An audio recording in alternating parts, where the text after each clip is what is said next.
my thing is always, I'm real with these kids. I'm like, listen, a college coach is going to tell you what you want to hear. As a scout, I'm going to tell you what you need to hear. We don't have to be best friends. I'm going to keep it real with you. And usually the best ones that want to sign, you see a twinkle in their eye and you say, oh yeah, I want to play pro. So I really don't have to do too much convincing to them. Welcome to Athlete Country Club, the podcast built for parents, athletes, and competitors chasing the next level. I'm your host, Marcus McMarion, former Division I quarterback, now founder of Athlete Country Club. I started this show because, like many of you, I had to learn the recruiting process the hard way, traveling up and down the state, spending thousands trying to figure out what actually works. Each week, we break it down through two powerful segments. First, Coach Talk. This is where we sit down with college coaches, director of player personnel, recruiters to uncover exactly what they look for when offering scholarships. No fluff, just the truth from people making the decisions. Second, Athlete CEO. Here we go beyond the field, into habits, training, and mindset that build elite performance and long-term success. You'll hear from strength coaches, nutritionists, sports psychologists, and former athletes who've turned their grind into greatness in business, leadership, and life. Because being an athlete isn't just about playing the game, it's about mastering it and building your legacy beyond it. So whether you're a parent trying to navigate recruiting or an athlete ready to level up, you're in the right place. Welcome to Athlete Country Club, where we turn potential into performance and performance into purpose. What's good, everybody? Welcome to Athlete Country Club. I'm your host, Marcus McMarion. Today's guest is someone who has seen elite sports from almost every angle. I mean, he was a true two-sport athlete at Oregon State, playing both football and baseball at a Division I level. Before stepping into professional baseball with the San Diego Padres organization, now he evaluates talent for a living as an area scout in Southern California for the Miami Marlins. He grew up in a football family. His dad played at Baylor University. He understands competition, pressure, development, and what it really takes to reach the next level. And today, we're kind of pulling back that curtain on youth sports. I mean, specialization, professional baseball, what most parents and athletes completely misunderstand about the journey. So Hunter, welcome to Athlete Country Club, brother. Appreciate you for having me here, man. Yeah, no, I'm pumped about it. Yeah, and we were just kind of talking about a little bit off camera. I didn't realize that. I mean, you grew up in a football family and your dad played at Baylor. What did that environment kind of give you that other kids maybe didn't have? Man, I was always around competition. My dad was academic advisor at Baylor football from when I was born until I was 12, 13. So after school, instead of going to after school program, I'm going to my dad's office and we're going to the football field watching guys practice for 2-3 hours. So me and my dad are on the sideline throwing footballs around. I'm over here trying to tackle the football players while they're going through practice. I was like that unwanted little brother growing up. So it was a pretty cool experience, man.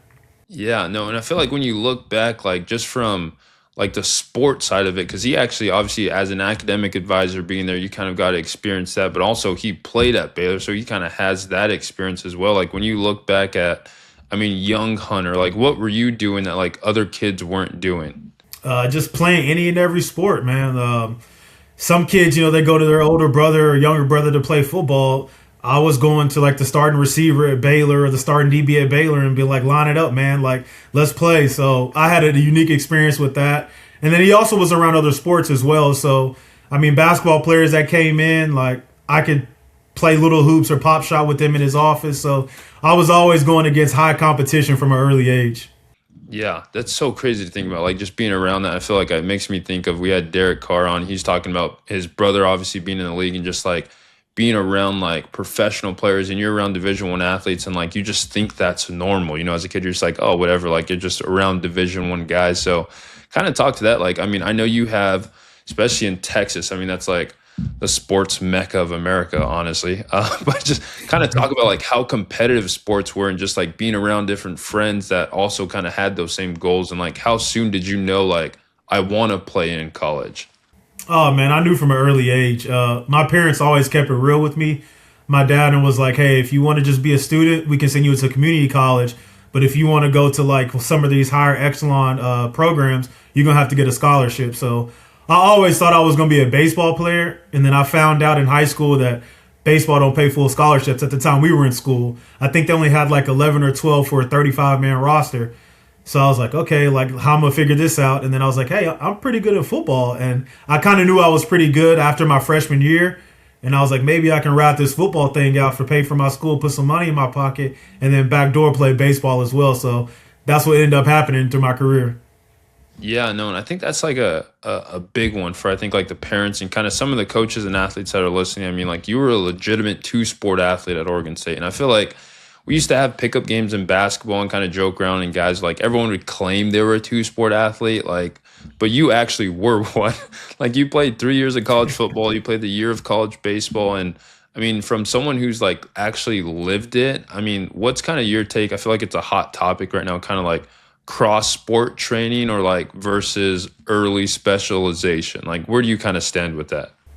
For me, man, my dad just put me in every another sport that he could. Like I did baseball, basketball, football growing up, but I never did tackle football. I did tackle football until I got to eighth grade. My dad was like, "We want your body developed. You don't need to go out there and having some local banker, or local grocery store owner coaching the team, not knowing what he's talking about." So, man, I had an older brother. He was 9 years older than me, so that drove a lot of my competitiveness as well. Playing basketball with him, he's 6'7", so trying to get a shot and trying to hoop with him, it was hard growing up. So I was like, man, if I can beat him, I know I can beat anybody my age. And then baseball just kind of came naturally. My dad, his first love was baseball, and so he just kind of put the ball in my hand. I played t-ball early, kind of knew I was one of the better athletes on the baseball field. And he really didn't specialize in me doing one specific sport.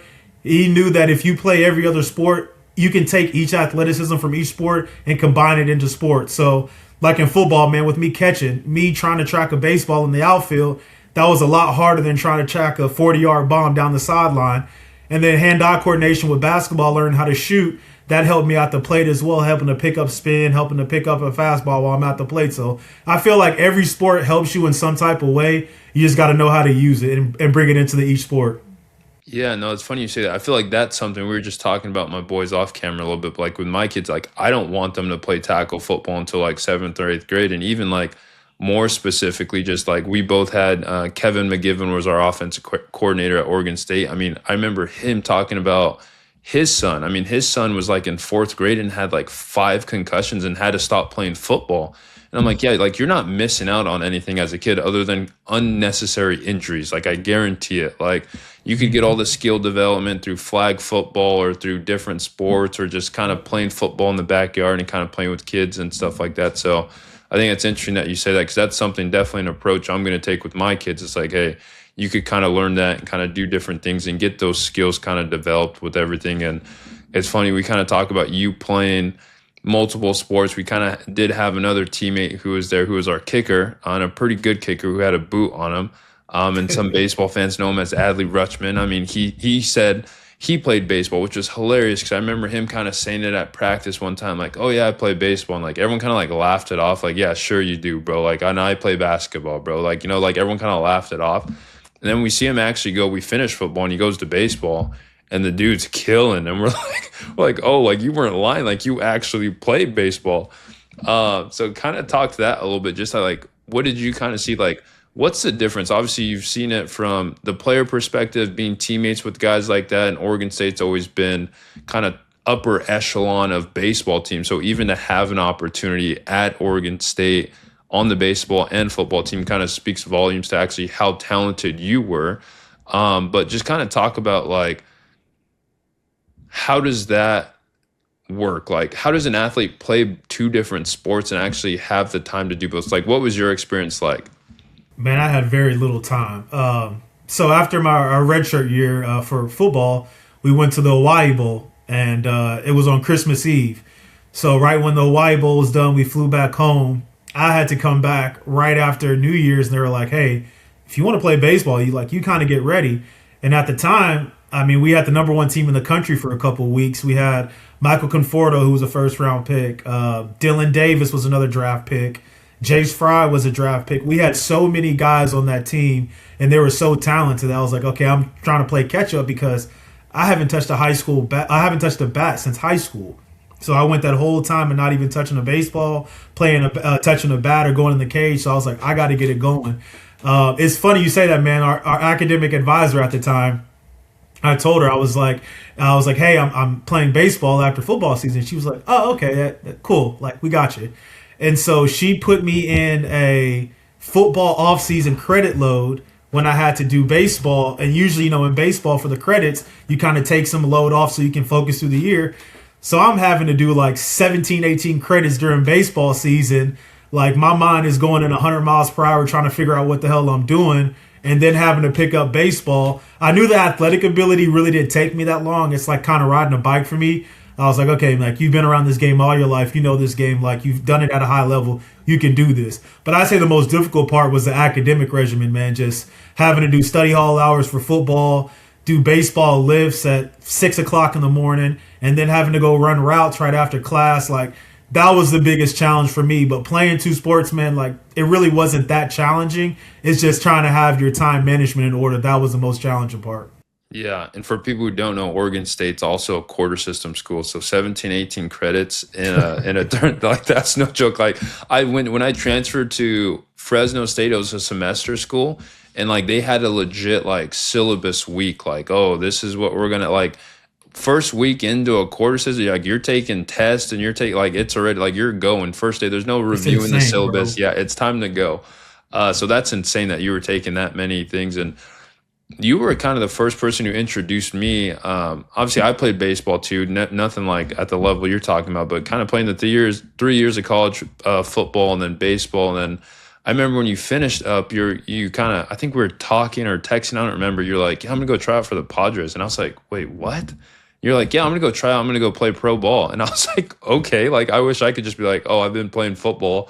I'm just gonna go try out for a different sport professionally, but kind of talk about like from the outside looking in, like most football guys, or even just if you don't have anyone who's in it, kind of think like there's single A, double A, triple A, and then there's the majors.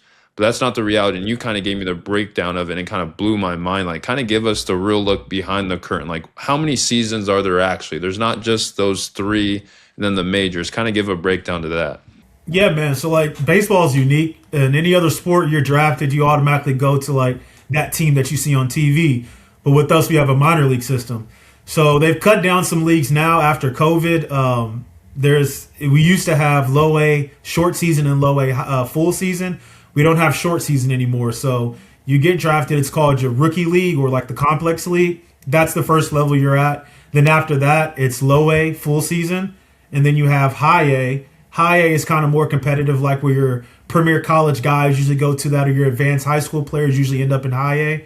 Then after high, it's double A, triple A, and then you're in the majors. So most majority of guys, you have to go through each level, but you have your premier players like a Bryce Harper, a Fernando Tatis. Like you get to skip a couple of levels and you end up in the big league. So if you're at that upper echelon of the skill level, then you'll be able to skip a couple levels and go to major leagues. But if not, you better grind it out, buddy. You got to go through every year. Yeah, no, and I feel like I've always talked with parents too. I had a kid that I was actually training for quarterback. His name was Danny Bueno, and he actually ended up going to play in college somewhere as a pitcher, had a really strong arm, and he was getting recruited for baseball already and didn't have anything for football. And I told him, they asked me like, oh, what should we do? And I was like, oh, just go play baseball. Like you're getting looks already. Like you might as well go that route. You don't have anything for football right now. Kind of go the baseball route. And you kind of go down the rabbit hole, and it's like, man, like football is difficult to get recruited. But then you really look into baseball. It's like you're not just competing with U.S. citizens. Like this is global. Baseball is a global sport. Like you're competing with kids from everywhere. So kind of talk about that. Like you're responsible for the Miami Marlins organization, basically like the West Coast. You're kind of explaining your area a little bit before we got on and started recording. But I mean, you guys have scouts all over America, and I would imagine all over the world.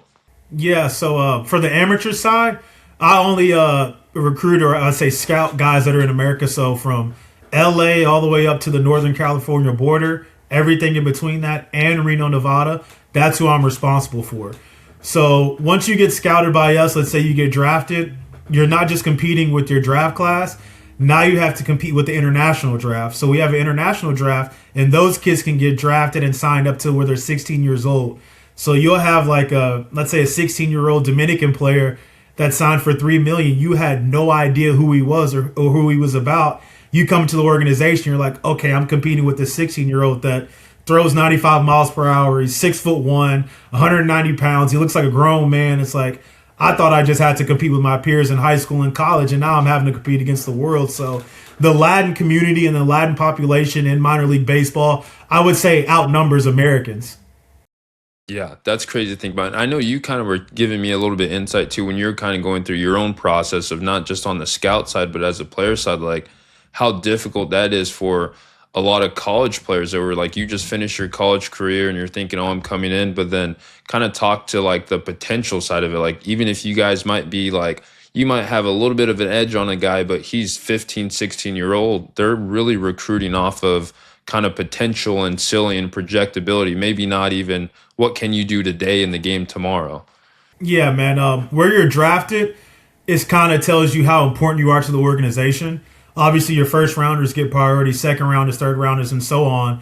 But if you're a late round pick, man, you're kind of in the doghouse. You're fighting for a spot, and the fact that MLB's cutting rosters down and cutting leagues down, your chances get even slimmer and slimmer. So if you're a college guy, let's say 22, 23 years old, you're already kind of starting behind the eight ball because what you do as a 22 and 23-year-old, we can go get somebody that's 18, 19, 20 to do the same exact thing you're doing, and they have more potential and upside. So for college guys, man, if you're not drafted high, you're kind of, like I said, you're starting one step behind. But also you have that experience that, hey, this kid is mature. We can put him at the higher levels and see how he competes. We're kind of like, you don't get that many opportunities to compete. But you're a younger guy, you get a lot of opportunities to compete and see what you can do. So it's give and take. It's pros and cons to that, man. At the end of the day, you just got to go out and ball. And if you can ball, if you can hit, if you can throw, somebody will find a place for you. Yeah, no, and it's interesting too because I feel like we come from, or I come from such the football world, and you kind of come from both worlds. But like in football, I mean, if you're drafted, I mean, you're getting paid well immediately. Like, like you kind of made it, quote unquote. And like baseball is very different. I know personally guys who you get drafted, but you're not in the bigs, and it's definitely a little bit different mechanism. Like you're kind of living off of that signing bonus for a little bit. Like I've had buddies like Dylan Lee, who he's actually he was in the minors for a really, really long time before he finally got his shot up in the big leagues playing, or even like Jake Gatewood, who's a local guy who's from here, and he was in the AAA and kind of gets his shot. But it's a different lifestyle that those guys are living. Kind of talk to just the minor league kind of lifestyle that these guys are grinding out. Oh man, when I was in the minor leagues, it's totally different from what it is now. When I was coming up, and once you got to like low A and high A, you're living in a 2-bedroom apartment with like 4 or 5 other guys, and y'all are splitting rent just to make it happen. Eating Taco Bell and McDonald's every other day before you eat your spread when you get to the field, especially on off days. But now, man, MLB take cares of these guys, the minor league guys, so they get paid in the off season, so they don't have to get a job. Each organization is required to provide high housing at each level. So you're either staying in an apartment or you're staying at a hotel suite, which is nice. You're not bunking in with 6 other dudes in like a 2-bedroom apartment anymore. They take care of that.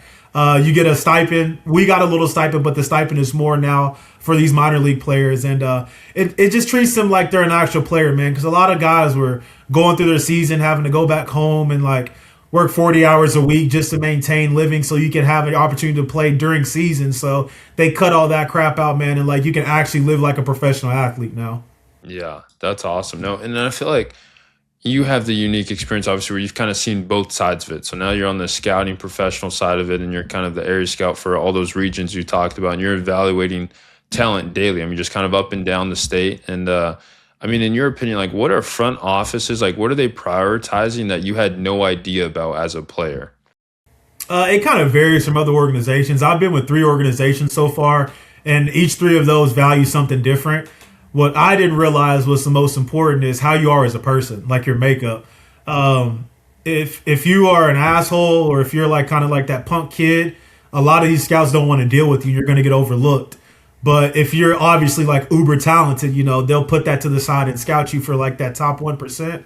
But if you're kind of like that tweener guy and you're looking to get in, and as a scout, I can't vibe with you or I can't feel how kind of a person you are, I'm not going to scout you. And as bad as that to say, like you have to be a good person in pro ball. You're coming in, and it's just like a football locker room, man. You get so many different demographics. Now just imagine you have a Latin demographic coming in, and you may be the only person that speaks English in the locker room or on a team. So we have to feel comfortable that you're mature enough to handle that. You're not going to give our pro coaches and our pro development guys problems, and that we can count on you to be successful in that area on and off the field. Yeah, no, and I feel like baseball is so unique in a sense that those guys are getting drafted out of high school and getting that opportunity going. And obviously that's that's a deeper family conversation that you have to have of, do we go to college? Do we get drafted? Like, nobody could tell you the right or wrong answer to do that, but kind of talk to some of the benefits of like some high schools, that kids that are leaving out of high school, and just kind of just the quality and experience in that pro development. You're getting access to that stuff right away. So my thing is, I always tell them, man, if you know you're going to be a big leaguer, do you want to develop playing professional baseball, or do you want to develop in college? At the end of the day, if you get drafted out of high school and you sign, we still pay for your school no matter what. So whatever college you were committed and signed to, you can go to that college, and we're paying for it. And we necessarily you don't have to take a full course load in the off season. You have to take so many credits in order for us to keep paying for your school. I want to say, don't quote me on it, I want to say it's like 2 to 3 classes in the off season, just so that way we can keep that going. But my thing is always, I'm real with these kids. I'm like, listen, a college coach is going to tell you what you want to hear. As a scout, I'm going to tell you what you need to hear. We don't have to be best friends. I'm going to keep it real with you. So I always say, do you want to take your talent and develop in pro ball and have money in your pocket? Or do you want to go to school, take your NIL? NIL is not as big as football is in baseball, and hope that we evaluate you and you can continue to grow at college level with college coaching or pro coaching. So I give them kind of that ultimatum and kind of let them decide for themselves. And usually the best ones that want to sign, you see a twinkle in their eye and you say, oh yeah, I want to play pro. So I really don't have to do too much convincing to them. Yeah, no, kind of talk to that too. I feel like baseball is it's a family-driven sport in a sense of like, you need that kind of family support. And even if it's not coming directly from your parents, you have an uncle or a coach or a mentor, someone who's kind of guiding you along the process and kind of showing you kind of the ropes and kind of how it's going. But I mean, if you're talking to, just like a parent of like a 10-year-old, I mean, like, what are you telling them? Like, what matters at 10 years old? I don't think anything matters at 10 years old, man, because like, I'm not, as a scout, going to go look at 10-year-olds. I barely go look at freshman high school players, to be honest, because kids develop and they change so much, man. Like, you don't know what this 10-year-old is going to be 5 years from now. His height could be done. He could be done maturing body-wise, and he's the same player at 15 as he was as 10-year-old. So I just tell this man, the scouting things and scouting tournaments that I go to, I tell these players when they get sophomores and juniors in high school, hey, this is where I'm going as a scout, and this is where I know 99.99% of other scouts are going. If you want to go do something else for college-wise, that's good, but this is where I'm able to see you, and this is where I'm going to see you. So if you don't go to any of these tournaments, I don't know if I can evaluate you to the fullest, and I don't see you against the best of competition. So I know a lot of these parents, man, they want to send them to every perfect game tournament. They want to spend thousands and thousands of dollars each month. But in reality, I'm probably wanting to go see 5 to 6 major high school showcases. And then after that, I mean, you're kind of just feeding these tournament directors' pockets by going to these things. Yeah, and obviously I'm a lot more in tune with the football side of things, but I feel like I've seen a lot of like clips and things of saying that like a lot of athletes are almost getting like priced out of basketball with all the AAU traveling, and now baseball with all the traveling. You have to go to this and have to go to that. And like, what's kind of the truth to that? Like, I don't know how much you're able to talk about it, but like, what are some of like major events that you know and everyone knows, and it's public information if you looked it up, that just like scouts are going to be at XYZ events if you're a high school athlete? Well, the biggest thing for high school for us, area code games. That's the thing that happens every year, and it happens actually in Long Beach, California now. It's the best of the kids all over the country. They're put on each team depending on where you live, and you're playing 5 to 6 games against the best high school kids in the country. That's the biggest thing, where scouting directors are going to be there, supervisors are going to be there, cross-checkers are going to be there, area scouts, like everybody involved in the amateur scouting department is going to be at area code games. I say it's kind of like a family reunion for scouts, because you get to see other guys that maybe you've worked with that have gone to a different region. You get to see them, hang out with them, have some drinks, eat some dinner, and then watch some baseball. I know area code games is the number one on our list. Perfect Game National, PG National, that's another big major source that guys go to. It's done in the Arizona Diamondbacks facility. So you get, as a high school kid, you get to go in there, hit on a big league field, play games on a big league field, and that's probably one of the best experiences that I've done as a player and that you can see as a scout.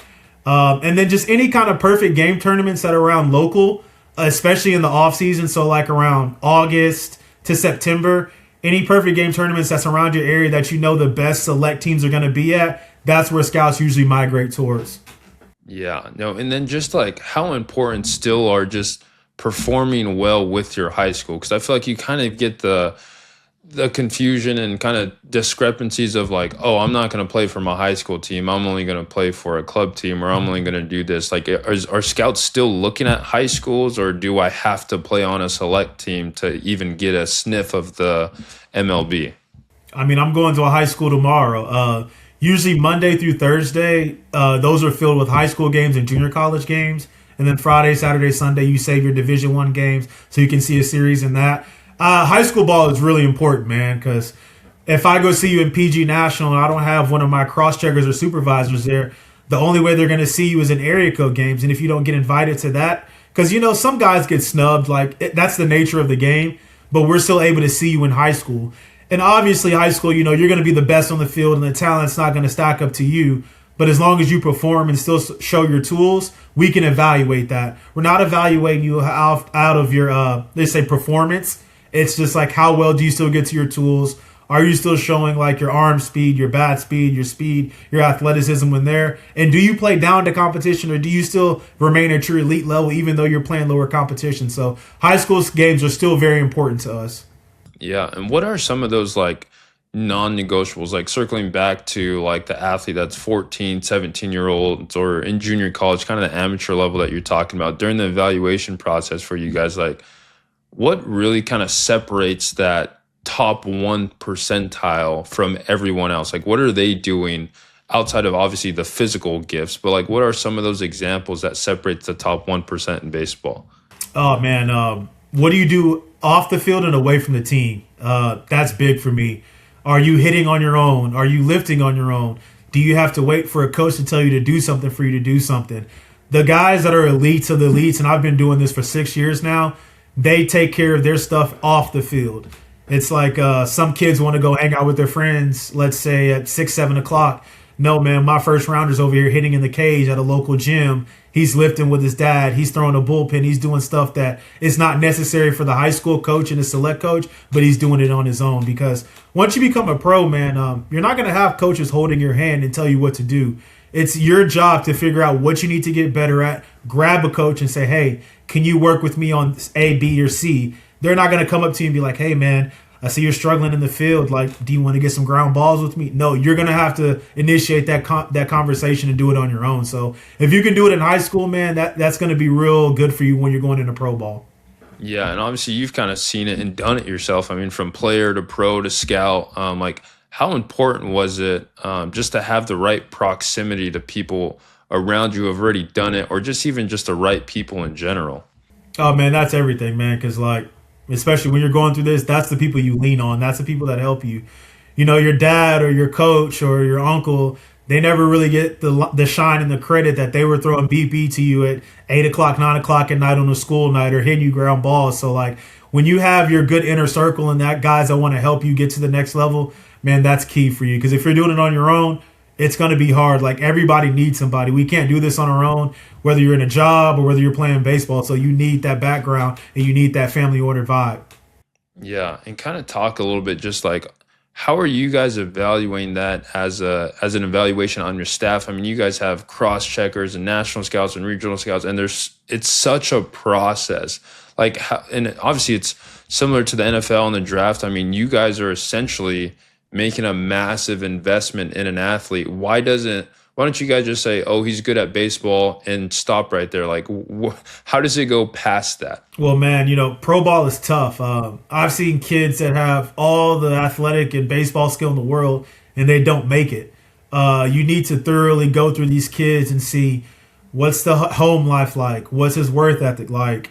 Does he really want to play baseball? Because, I mean, you got it in football. You've had kids that are like immensely talented in their sport, but they don't like the sport. They just play it because they're good at it. And I always revert back to, are you playing the game so you can actually love it? Or are you playing the game because what it gives you? Like, oh, I play baseball. I'm the popular kid. I get this, I get that, I get this. Or like, do you actually really want to go play baseball and be a big leaguer? And as an area scout, it's my job. That's my job to figure that out in a kid.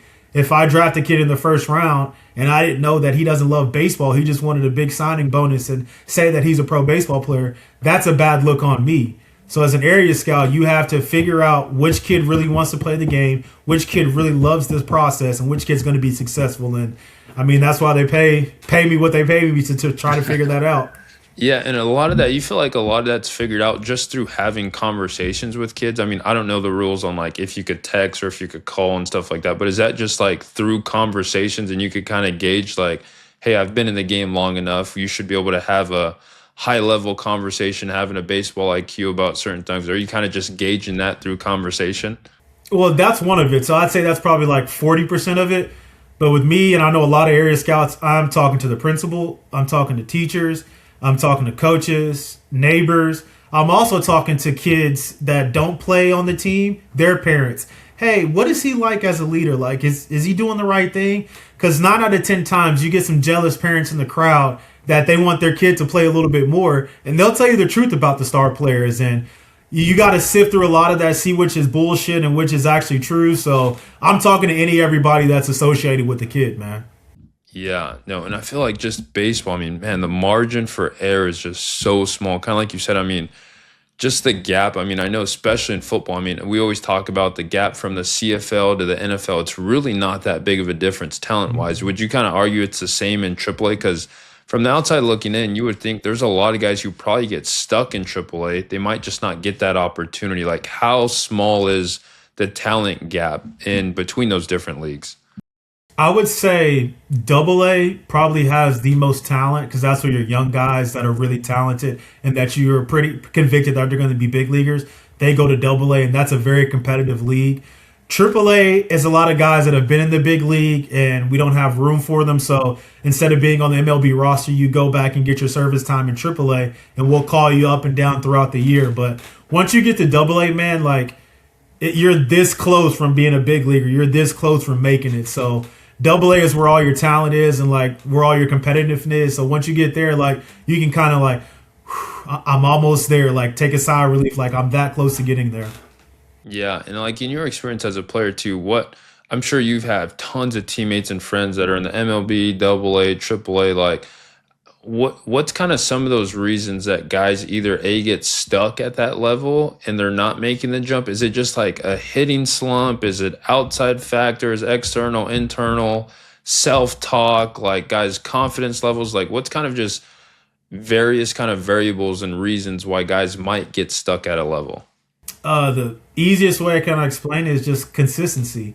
Whoever's the most consistent is going to make it to that next level in the MLB. And if you're not consistent, you're going to be stuck there. So let's say a guy's in Double A, he can't get it to going in Double A, so they throw him back to High A. He dominates High A. So it's like you're not supposed to be in High A because you dominate this level. But once you get to Double A, you're stuck because you're not consistent. Man, everybody that's in Double A and Triple A, man, they all have the talent to be a big leaguer. It's just, are you going to do that 1% to separate you from the rest of everybody else and just being consistent? That's the easiest and best way I can explain it, man. Yeah, and I feel like baseball is so different in a sense. I feel like it's very hot. Guys obviously get hot and cold. You kind of get in slumps and you get hot and then you get pulled up. So it's like that's got to be tough, just the mental kind of load that takes on guys and kind of being able to just like, hey, I'm hot now. I could do no wrong. I'm just seeing the ball hit the ball versus like, man, the ball looks like a tennis or like a golf ball coming at me 95 miles an hour and I can't touch it. You know, so kind of talk to that. Like you've played both. You've played football and you've played baseball. Like which sport is more difficult? Baseball 1,000 times, man. Like it's hard to hit a baseball, man. I think that's right beside golf. I think that's one of the hardest things to ever do in sports. Like I said, you just have to stay consistent with your routine. Whether you're having immense success, whether you're having the lows of lows, just keep doing the same thing that got you there, man. Because when you try to change and alter things, that's when you spiral. Your mind spirals. Your mental health goes to whack, man. So, like, baseball by far is the hardest sport I've ever played in my life, next to golf. Yeah, no, it's unreal too to think about. Every time I have that conversation with someone, sometimes I'll get someone who raw that's saying it's football. I'm like, dude, you got to think these guys are making hundreds of millions of dollars to be successful 3 out of 10 times. Like that's not a very good average to think about, but it's like in baseball, you're one of the best in the world if you could go 3 for 10. So I think it kind of just puts in perspective how difficult that actually is. And I guess just to like kind of the layman's term, someone who's not played baseball at the professional level, kind of talk to just like all the different pitches. Like, what are some tips that Hunter learned at the pro level, whether that's on the scout side or being a professional player, that, man, like, I wish I would have just known this 2 or 3 years earlier, and maybe I would have been a lot better baseball player? Well, I think I had, all the tips and kind of like hints that I needed. It's just you got to go out there and perform. That's the hardest thing. You can be on like a breaking ball machine for hours and hours, and you think you got it, and then you get in the game, and it's the breaking ball. You just can't hit it, man. It looks totally different. So you have to figure in how everybody's like arm angles for pitchers, velo wise, their shape, spin rate. Like there's so much intricate things that go into hitting, man, it's very difficult. And those who get it are that 1% special athletes, and ones who don't get it, man, it's not that you're not a good athlete. It's just, it's hard, man. Just imagine if you're 30% successful in your field, you're a Hall of Famer. I don't think you can say that in any other sport or anywhere else. So that's how hard baseball is, man. And like I said, it's an evolving game. Kids are throwing harder at an early age now. Like when I was playing, if you threw 90 miles per hour, you were a dude. Now, if you throw 90 miles per hour, you're a below average fastball. And it's like, when did this happen? Like, we got kids throwing 98 to 100 miles per hour, and they're 15 and 16 years old walking out of bed doing it. So this game is evolving, man. Kids are getting stronger at an early age, so hitting has become even harder. Yeah, it's funny. I played on we had like a local USA, like a Fresno USA team. It was us, and then we went to go play in Japan, and I always tell people I was a fairly good baseball player. I was pretty good, but I only faced one pitcher who threw 94, and I was like, this is a whole nother level. Like, I thought I was good at baseball, and I faced him, and I was like, dude, this ball is humming. Like, it's such a difference, and you start getting guys who have command and can do that from 95 to 96, and then throw you an off speed that's 89, and it's like, whoa, like, this is like, just, there's definitely levels to baseball, and I was not comfortable at all when I stepped in that box. I was like, this is a whole different thing, and I was like, let me go to football and let me get the ball in my hands and control everything, and this is where I feel okay. But yeah, kind of the last thing I kind of wanted to touch on is just, obviously we talked about just kind of your scouting the routine, but kind of touch on a little bit just on how your routine looks as far as, okay, what is the process? Like, how do I know that I'm getting recruited by the Miami Marlins organization? Okay, yeah. So my process, man, we kind of know who the top high school players are when you're going into the year, just from like rankings and where you see them in the summer. Some guys may be like an under the radar prospect. They're like, hey, man, I saw this kid play in the summer. Like, he may be something. So I reach out to kids before the year, especially high school kids in college before the year starts. You have a meeting with me, whether it be in home, I go to your home, or whether I'm doing it over Zoom, just to get to know you. And if you get a text message or like you set up a meeting with a scout, you know that they're on you in some type of way. Whether how high I'm on you or low on you, a kid will never know because I won't release that to the kid. But if you're getting contact from me, you know that I'm on you. So after that's done, man, now you're just kind of sifting through your schedule and seeing when I'm going to see this kid throughout the year. Right now I got about, I think 150, 160 players that I've like turned in, and then I have to like go and see and write a report on. So sometimes I may not be able to see the kid, and sometimes I see too much of a kid. But the beautiful thing that we do now, as well as our organization, is we have workouts. So let's say I've seen a kid once, I couldn't get my cross checker or my supervisor to come seeing him. I invite him to a workout. Now in this workout, we're doing all the drills you would do at a showcase, hitting on the field. Then if you're a pitcher, you're pitching in a bullpen, and everything that we do in our minor league system with our player development for our minor league guys, we're doing that in the workout so they can kind of get a pro workout and see what it's going to be like. And if you pop in that workout, man, then we start that process going even more and like, okay, what do you think this kid will sign for? Like, what is he looking to get for? What number can bring him away from school? And then once that process is handling, you got to deal with agents, got to deal with parents and see how that goes. So it's a very long, prolated process. But once it gets done, man, like you know who you're on and who you're not on. Yeah, no, that makes total sense. And I honestly had no idea. Is that something similar? So did you get called when you finished football and you went to that Padres workout? Is that what that was essentially?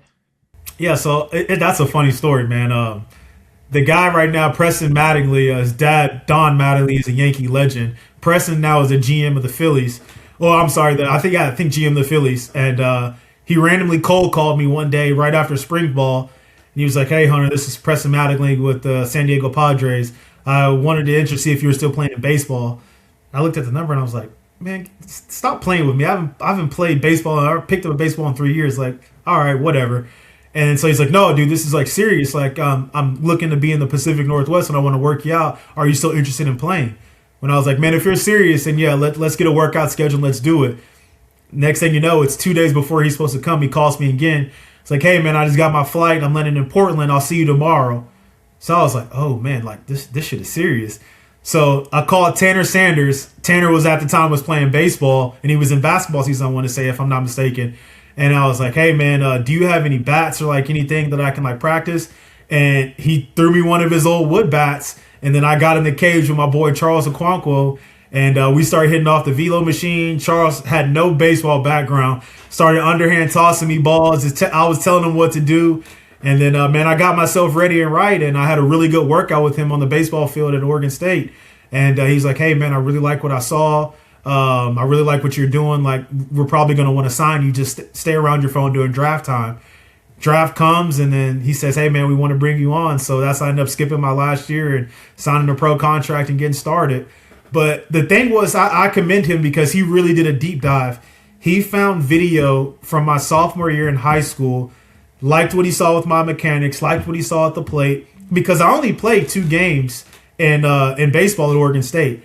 And I had 5 ABs, no hits, and 1 walk. So he couldn't really evaluate me for my college film. So he evaluated me for my high school film. He liked what he saw. And lo and behold, like days later, I ended up signing a pro contract from that.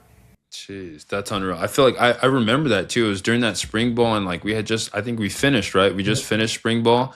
And I remember you like, I feel like I remember that. I don't know why. Like, I remember seeing you like walk into the cage, and I'm like, what the hell is Hunter doing? Like, he's going to a baseball cage, and then you end up signing. And like, we were all pumped for you, and we're like, man, that's awesome. It's so cool that you got that experience. And obviously, you're in Arizona for some time, and we're texting back and forth. And I think I made it out there one time to go hang out. And we went to Topgolf or something like that. I remember, but Yep, I definitely. That was your draft prop right when you came to Fresno State, man. I remember that.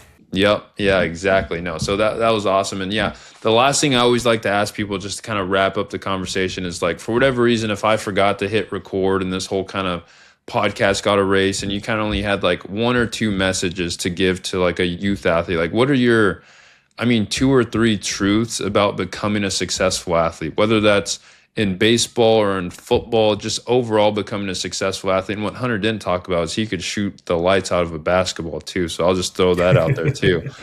But kind of just talk about in general, like 2 to 3 truths that like if this was the only segment of the podcast, like what is required, like non-negotiable to become a successful athlete?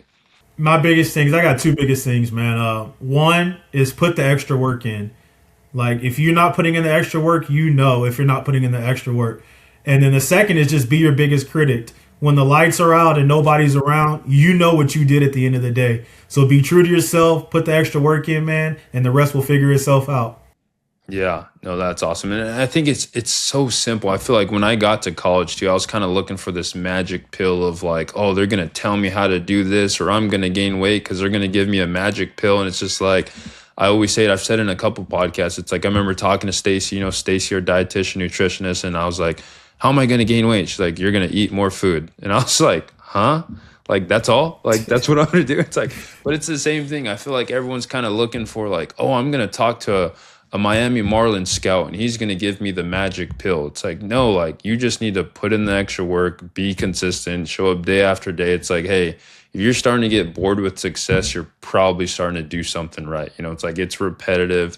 It gets boring and just kind of sticking to the script and doing everything. So, Hunter, I definitely appreciate you, brother. I know you're a madman up and down California and dipping into some other states recording, but we'll have to get some time together. We'll grab some lunch one time when you're in the Central Valley. Definitely, man. When I make my way up there, probably next month, man, we'll definitely go get some good barbecue, man. Yeah, no doubt, brother. Well, appreciate you guys. This Athlete Country Club. Until next time, guys, let's get to work. Appreciate you. See ya.